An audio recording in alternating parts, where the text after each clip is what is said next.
Emmanuelle Seigner était l'invité du portrait de la semaine de 7 à 8 ce dimanche 16 octobre sur TF1.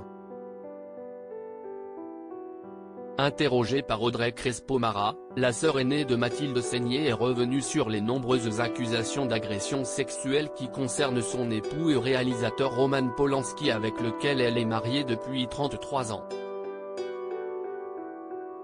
L'actrice se souvient d'abord du grand séducteur qu'était son mari au moment de leur rencontre. Quand j'ai connu mon mari, toutes les femmes voulaient coucher avec lui. C'était un truc de dingue. C'était fou quoi. Il avait 52 ans mais il avait l'air d'en avoir 30. Il était un grand metteur en scène donc il attirait énormément, et je pense qu'il n'avait besoin de violer personne, déclare-t-elle.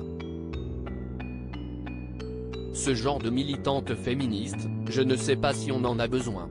Le vendredi 28 février 2020 a lieu la cérémonie des Césars. Roman Polanski est nommé 12 fois pour son film J'accuse sorti en 2019. Il reçoit alors le César du meilleur réalisateur. À l'extérieur, de nombreuses militantes féministes manifestent contre le réalisateur qu'elles accusent d'agression sexuelle. Les policiers utilisaient du gaz et il y avait certaines femmes qui disaient « Ce n'est pas nous qu'il faut gazer, si est Polanski », relate Emmanuelle Seigner qui n'avait pas assisté à la cérémonie. Je rappelle quand même que la mère de Roman est morte à Auschwitz dans la chambre à gaz et elle était enceinte en plus. Donc, ce genre de militante féministe, je ne sais pas si on en a besoin.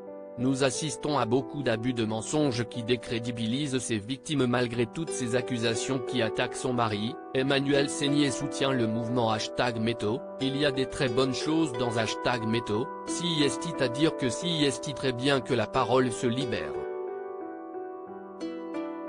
Franchement, si on a vécu des viols, des incestes ou des choses terribles, si est très important que les femmes puissent parler et qu'elles soient entendues. Je suis à fond pour ça, défend-elle avant de regretter. Néanmoins, nous assistons à beaucoup de dérives, à beaucoup d'abus de mensonges qui décrédibilisent ces victimes et qui ne leur rendent pas service. Donc si est ça que je trouve très dommage en fait. Roman Polanski reste présumé innocent des faits qui lui sont reprochés jusqu'au jugement définitif de ses affaires.